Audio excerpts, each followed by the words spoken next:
አረብ ብትሆኑ ኖሮ ይህን ምንም ምልክት የሌለውን ጽሑፍ በቀላሉ ማንበብ ትችሉ ነበር። በነገራችን ላይ አብዛኛዎቹ በአረበኛ የተጻፉ መጽሐፎች፣ ጋዜጦችና የመሳሰሉት የተጻፉት ያለምንም ሐረካ ወይም ያለምንም ምልክት ነው። ይህም የሆነበት ምክንያት እነዚህ ምልክቶች የአረበኛ አጻጻፍ ላይ ያን ያክል አስፈላጊ ስላልሆኑ ነው። ታዲያ እኛ አረብ ያልሆነውና አረበኛ መማር የምንፈልግ ሰዎች እንዴት ነው ይሄን ነገር ማድረግ የምንችለው? እንዴት ነው ያለ ሐረካ የተጻፈ ማንኛውንም የአረበኛ ጽሑፍ በቀላሉ ማንበብ የሚቻለው? ወይስ የተለየ ሚስጥር ይኖረው ይሆን? መልሱ አዎ ወይም አይደለም ነው። ያለ ሐረካ የተጻፈ ማንኛውንም የአረበኛ ጽሑፍ በቀላሉ ማንበብ ይቻላል። ነገር ግን ምንም የተለየ ሚስጥራዊም ሆነ አስማታዊ መንገድ የለም። የተወሰኑ ቅደም ተከተሎችን በመከተል ብቻ በአጭር ጊዜ ልንደርስበት እንችላለን። ታዲያ ይህን ብቃት ዛሬ ለመጀመር ከፈለጋችሁ ይህን ቪዲዮ እስከ መጨረሻው ድረስ መከታተል ይኖርባችኋል። በመጀመሪያ ደረጃ ማወቅ ያለብን ነገር በአረበኛ አንድ ቃል ላይ ሁለት አይነት የሐረካ አቀማመጥ አይነት አለ።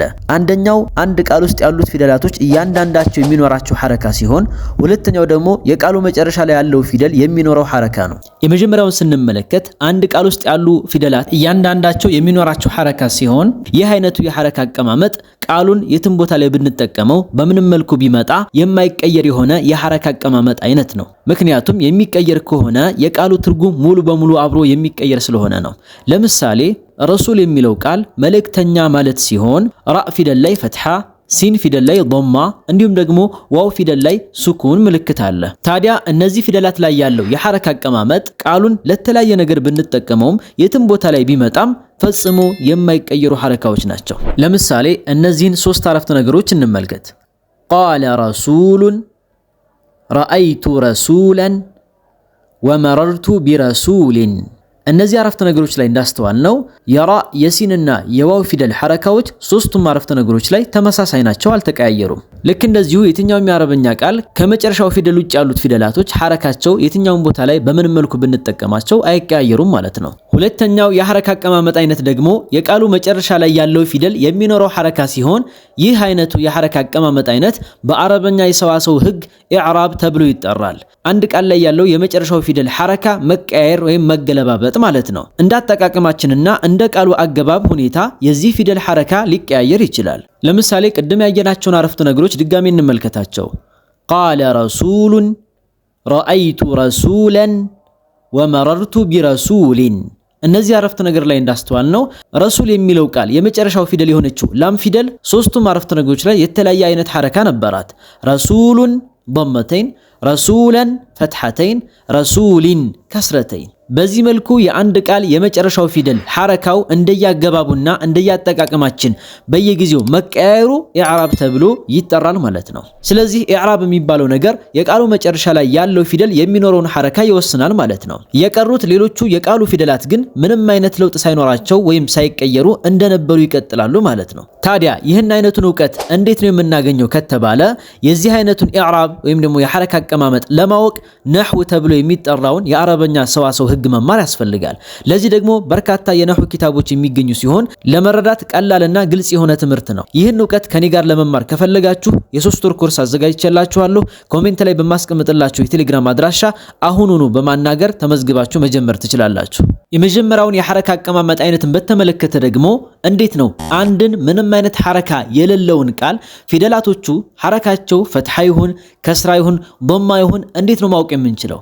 ያለምንም ሐረካስ እንዴት ነው በትክክል ማንበብ የምንችለው?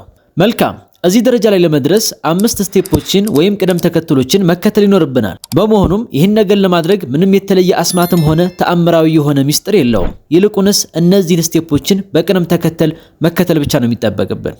የመጀመሪያው ስቴፕ፣ ዛሬውኑ አንድን የአረበኛ ጽሑፍ ያለምንም ሐረካ ለማንበብ በጭራሽ እንዳትሞክሩ። ይህ ነገር እንደቀላል ልናየው እንችላለን። ሆኖም በጣም ወሳኝና ጠቃሚ ነገር ነው። ምክንያቱም አንድን የአረበኛ ጽሑፍ በግድ ያለ ሐረካ ማንበብ ወይም ገና ከጅምሩ ምንም ዕውቀት ሳይኖረን ያለ ሐረካ ለማንበብ መታገልና መጣር በጣም አደገኛ የሆነ አካሄድ ነው። ለወደፊትም የመማር ፍላጎታችንን ወይም ደግሞ ተነሳሽነታችንን ይቀንሰዋል። ከዛም ባለፈ ቶሎ ተስፋ እንድንቆርጥ ያደርገናል። ስለዚህ ቶሎ ያለ ሐረካ ለማንበብ መቸኮል የለብንም። ምክንያቱም እንደዚህ አይነቱ አካሄድ ስለማይሰራ ማለት ነው። ሁለተኛው ስቴፕ፣ የአረበኛ ፊደላት የድምጽ አወጣጥን በደንብ ተማሩ።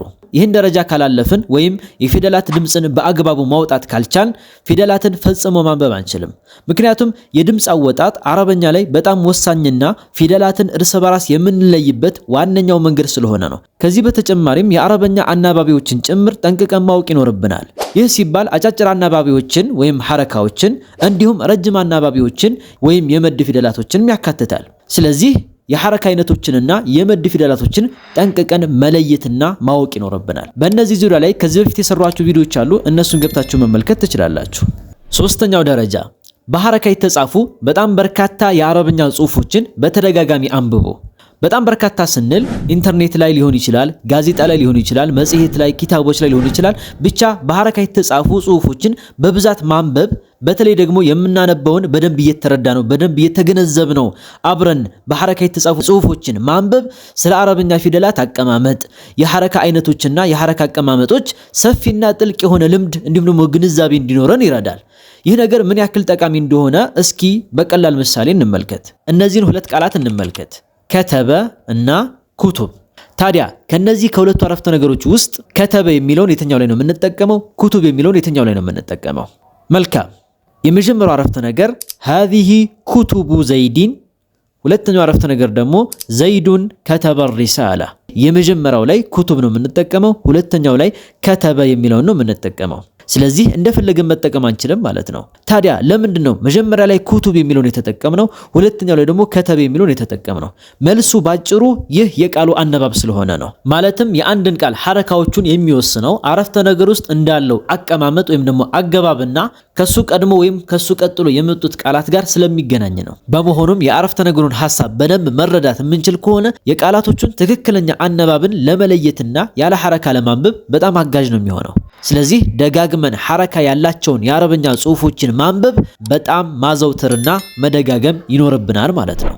አራተኛው ስቴፕ ተመሳሳይ ጽሑፎችን ያለ ሐረካ አንብቡ። በዚህኛው ስቴፕ ላይ የአረብኛ ጽሑፎችን ያለምንም ሐረካ ማንበብ የምንጀምርበት ሲሆን አዲስ ወይም ደግሞ ሌላ ጽሑፍ ሳይሆን የምናነበው ከዚህ በፊት በሶስተኛው ስቴፕ ላይ በሐረካ ያነበብናቸውን ጽሑፎች ራሳቸውኑ ያለ ሐረካ መልሰን ማንበብ ማለት ነው። በዚህ ዙሪያ ላይ አዱረሩ ሱንያ እና የመሳሰሉ ዌብሳይቶችን ልጠቁማችሁ ፈልጋለሁ። ምክንያቱም ይህ ዌብሳይት የረሱል አለይሂ ሰላቱ ሰላምን ሐዲሶችን በሐረካ ሙሉ በሙሉ የሚያስቀምጥ ሲሆን ከፈለግን ደግሞ ሐረካዎችን አጥፍተን ያለ ሐረካ ሐዲሶችን ማንበብ የምንችልበት ገጽ ነው። ከዛም ያለ ሐረካ ካነበብን በኋላ አነባባችን ትክክል መሆን አለመሆኑን ለማረጋገጥ ከፈለግን ደግሞ መልሰን ሐረካዎችን በማብራት ማየትና ራሳችንን መፈተሽ ወይም ደግሞ አነባባችን ትክክል መሆኑን አለመሆኑን ማረጋገጥ እንችላለን ማለት ነው። በመሆኑም ከዚህ በፊት በሐረካ ያነበባችኋቸውን ጽሑፎች ራሳቸውኑ ያለ ሐረካ መልሳችሁ ማንበብ በጣም ወሳኝና ጠቃሚ ነገር ነው። አምስተኛውና የመጨረሻው ስቴፕ ያለ ሐረካ የተጻፉ ሌሎች አዳዲስ ጽሑፎችን አንብቡ። እዚህ ላይ ታዲያ ከዚህ በፊት ካነበባችኋቸው ጽሑፎች ጋር የሚቀራረቡ ወይም በዛ ዙሪያ ላይ የተዘጋጁ አዳዲስ ጽሑፎችን ያለ ሐረካ ማንበብ መጀመር ይኖርባችኋል። ለምሳሌ እንደ ቅድሙ ሐዲሶችን በማንበብ ከሆነ የተለማመዳችሁት ያላነበባችኋቸውን አዳዲስ ሐዲሶችን ማንበብ ጀምሩ። ከዛም ስህተታችሁን ሐረካ ካላቸው ጽሑፎች ጋር እያመሳከራችሁ ቀስ በቀስ ማስተካከል ትችላላችሁ ማለት ነው። በዚህ መልኩ እንግዲህ ቀስ በቀስ ያለ ሐረካ ጽሑፎችን ወደ ማንበብ ትገባላችሁ ማለት ነው። እንግዲህ እስካሁን ያየናቸውን ስቴፖችን በአጭሩ ለማየት ያክል አንደኛ ፈጥናችሁ አሁኑኑ ያለ ሐረካ ወደ ማንበብ እንዳትገቡ። ሁለተኛ መጀመሪያ በሐረካ ማንበብን በደንብ ተለማመዱ። ሶስተኛ በጣም በርካታ ሐረካ ያላቸውን ጽሑፎችን በጣም በርካታ የአረበኛ ቃላት ጋር በተደጋጋሚ አንብቡ። አራተኛ በሐረካ ያነበባችኋቸውን ጽሑፎች ራሳቸውኑ ያለ ሐረካ አንብቧቸው። አምስተኛውና የመጨረሻው አዳዲስ ያለ ሐረካ የተጻፉ ጽሑፎችን በማንበብ ቀስ በቀስ ያለ ሐረካ የተጻፉ ጽሑፎችን ወደ ማንበብ ትገባላችሁ ማለት ነው። ለዚህም ደግሞ በጣም ወሳኝ የሆነውን የአረበኛ ሰዋሰው ህግ ወይም ደግሞ ነህው ትምህርት አጭርና ቀላል በሆነ መንገድ በአጭር ጊዜ ለመማር ከፈለጋችሁ ኮሜንት ላይ ባስቀመጥኩላችሁ የቴሌግራም አድራሻ አሁኑኑ በማናገር ተመዝግባችሁ የተዘጋጀውን ኮርስ መውሰድ ትችላላችሁ። በቀጣይ በሌሎች ትምህርቶች እስክንገናኝ ድረስ መልካም ጊዜ እመኝላችኋለሁ። ወሰላሙ አለይኩም።